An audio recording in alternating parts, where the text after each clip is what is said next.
Hello everyone, welcome back to Positron Plays Illusion of Gaia. Alright, we're on our way to Ishtar's studio trying to find out what the hell happened to Kara. And we have a dungeon to contend with here.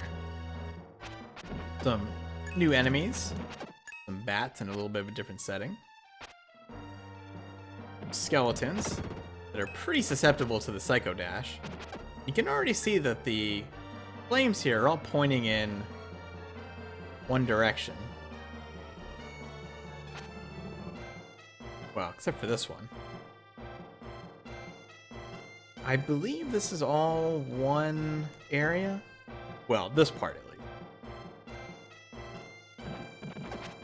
Should probably show off the upgraded Psycho Dash does okay damage.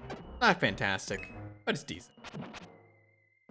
Again, it kind of loses to the Psycho sliders because the Psycho slider almost always hits twice, unless there's immunity involved. I seem to recall those skeletons actually do a lot of damage if we give them an opportunity to attack. But yeah, I'll head down. Again, we can see the flames there.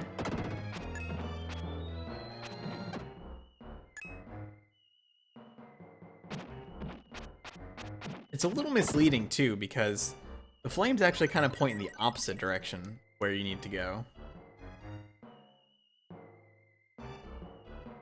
Gonna power up. Let me head back upstairs first before I go any further.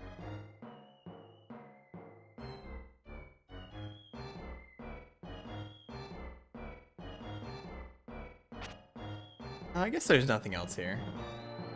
I don't think that there are any secret passageways. At least not in terms of having used the Psycho Dash.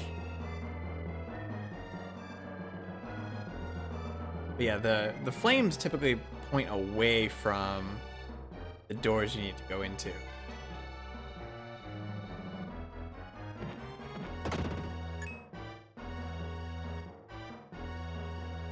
However, we do want to still kill all the enemies here. There's a good example. I got touched by that skeleton. It did about either 5 or 6 damage. It was quite a bit either way. Let's just back up here. Bats are pretty easy. They just take 2 hits. They're a little annoying to hit, but not so bad. Weird. I don't even know what you would call it. Plant dragon monster.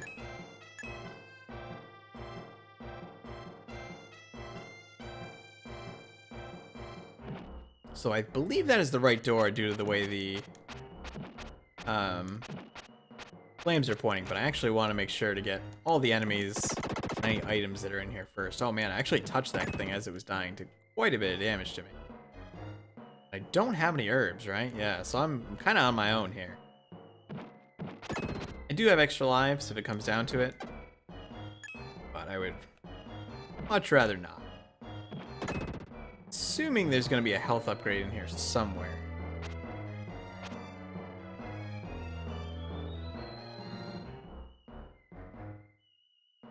That door is where we do need to go, so we're going to explore the other spots first, just to make sure.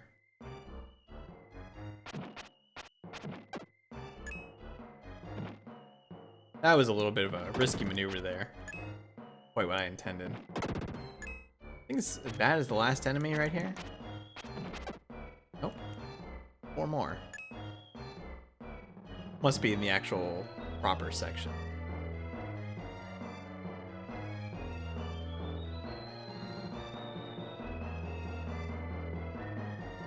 There we go. The last 4 here. Come on. There we go. Another one of those. Not quite sure what the best method of taking these out is. Yes, Psycho Dash. Oh wow, that actually does one-shot there. And he dropped a, oh man, that was actually a really good sequence of events. I dashed under that bone, dropped a health power. Didn't really matter since I got a full upgrade here, but...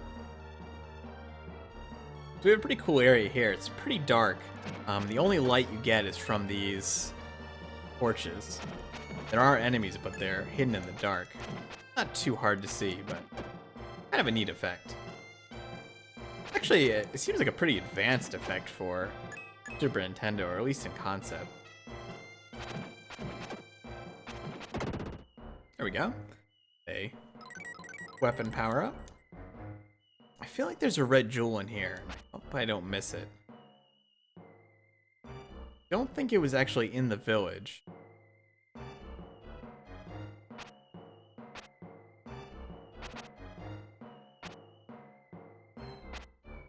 There we go. In the passageway. Torches showing opposites there. We have these, I don't know, turrets of some sort. Not too difficult. You can see that their fireballs can be destroyed. I believe that guy's hiding a Psycho Slider passageway. Unfortunately, I'm taking a staggering amount of damage trying to attack them. I'm in a lot of trouble here right now. Oh man, if I can get that. Got it. What I'd like to do is catch this guy from the side if possible. There we go. Point of defense. I'm not sure. Let's try sliding under here. Ah. There it is. That's the red jewel I was looking for. I knew there was one in here somewhere. Oh, right. We need to slide out. And that is all the enemies here. We have this wind tunnel. Not exactly particularly engaging place. A little bit annoying. It's a constant current that pushes us back. Ah, that health upgrade is definitely a plus. Again, the Psycho Slider is just extremely useful. I think we can use it to gain a little ground here. You just gotta make sure to start running again when you get back up. Be able to head in here. 100 is actually longer than I remember. I do actually want to be picking up these gems too, because I've only got 3 lives right now. I would like as many as possible, just in case I need to save some herbs later. Hope that's gonna hit. Nice, got a health pick up there.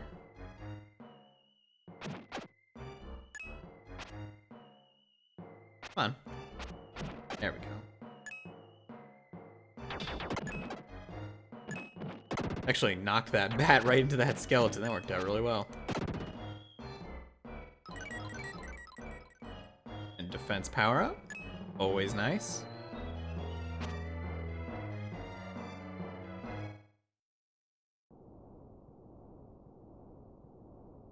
Quiet in here, but here in the background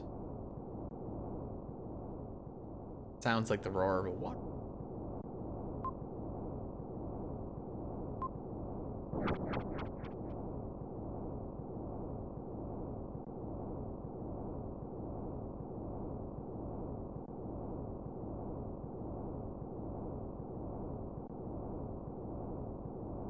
Number of doorways here. Oh dear.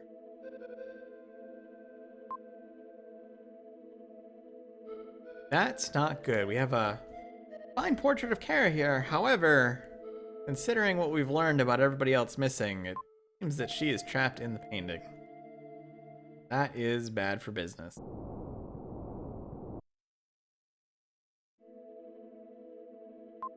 Red jewel here. There's one more. Well, let's see if we can find Ishtar and figure out what the hell's going on. Oh, hello.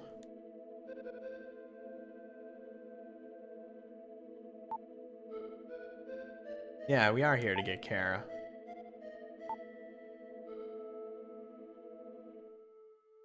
So Ishtar tasks us with solving his riddles, which enters us into a weird and kind of unique portion of the game.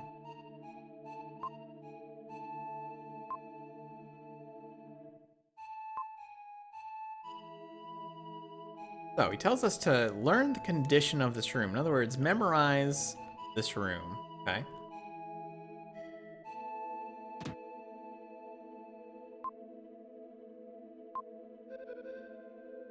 So we have a little bit of a spot the difference puzzle, and we get this funky little mouse pointer to use. The only time in the game where it's ever used, too. But if you haven't figured it out, this pot, I believe it is, has changed color. Alright. Easy enough.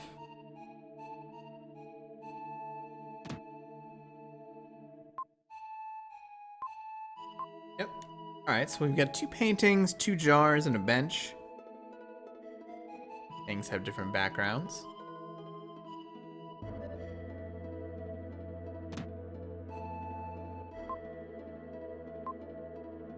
And this one is not particularly difficult. In fact, it's the same answer as the previous one. Jars have changed color. Alright, I'm on to your games, Ishtar.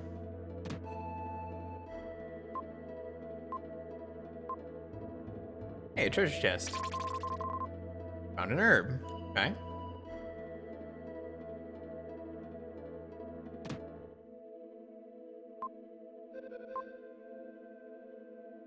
What's interesting here is that the difference is actually twofold.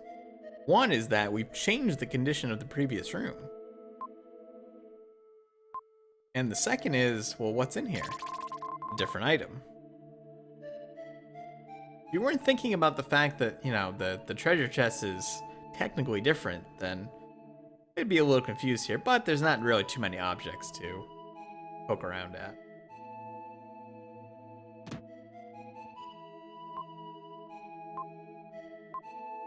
And we have another pretty sparse room here.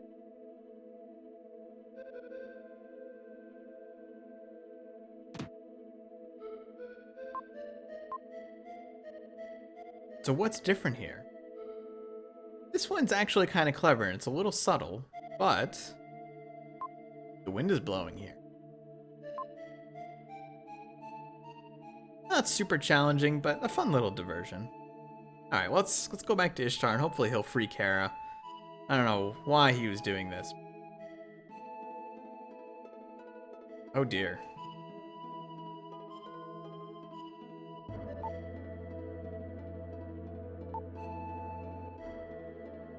Magic powder and a kiss.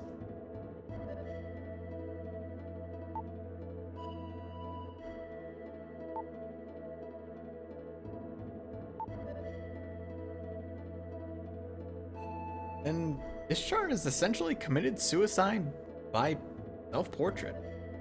This is pretty dark, really. I mean, I guess he felt guilty about that, or perhaps he just wanted to become the art finally.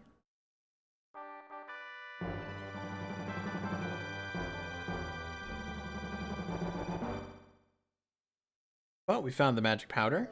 Go to Kara.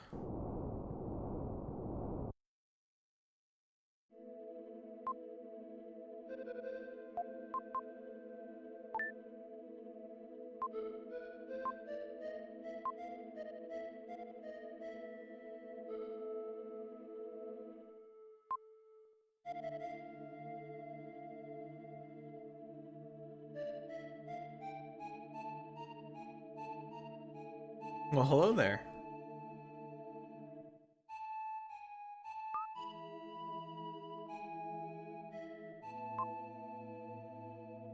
And Will pretty much just lets her have it.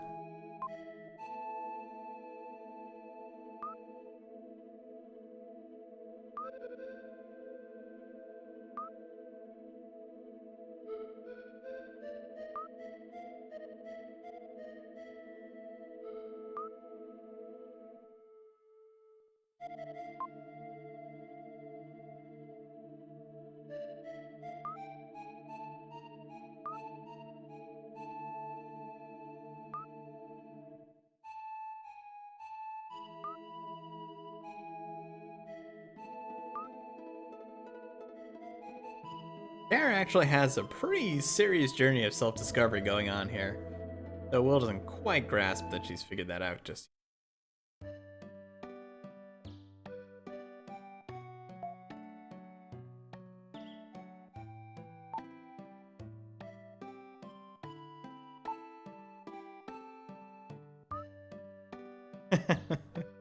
yeah, it's true.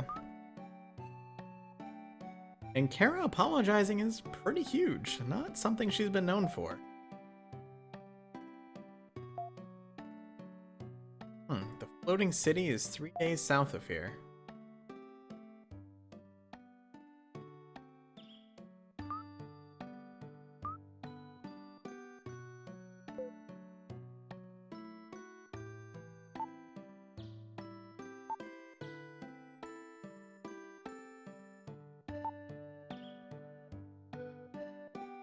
Eric gives a hint about a red jewel, and this is really the only in-game hint you get that there are any red jewels here. So if you don't know the locations, then you kind of find yourself in trouble. I think I've gotten all of them. Although, now I'm starting to wonder if I've missed any here.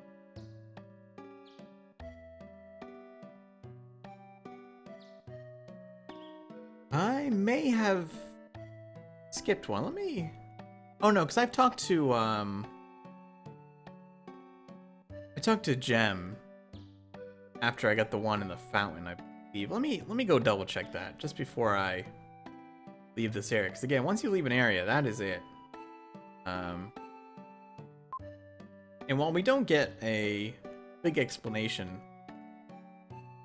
it seems that the people of Mu are essentially vampires, essentially. So Jack and Sylvana were people of Mu, and so are these quote-unquote angels. Yeah, okay, I did get that one. It's good to make sure. And we'll get a chance to visit Gem again soon, so we don't need to go see him now. Let's head on out to our next destination.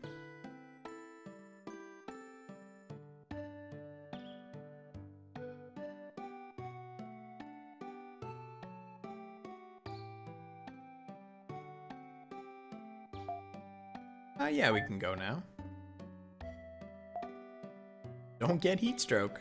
It's good advice. And the world map, which we haven't actually seen in quite some time now. We'll take a long turn around.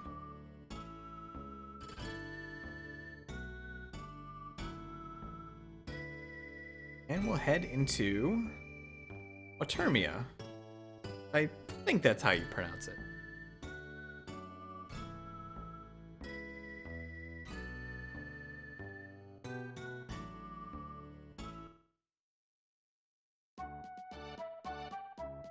This is a rather pretty place.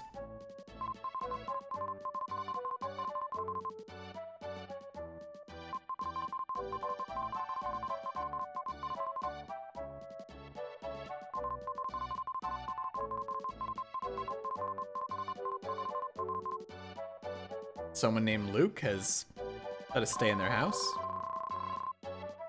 Fisherman.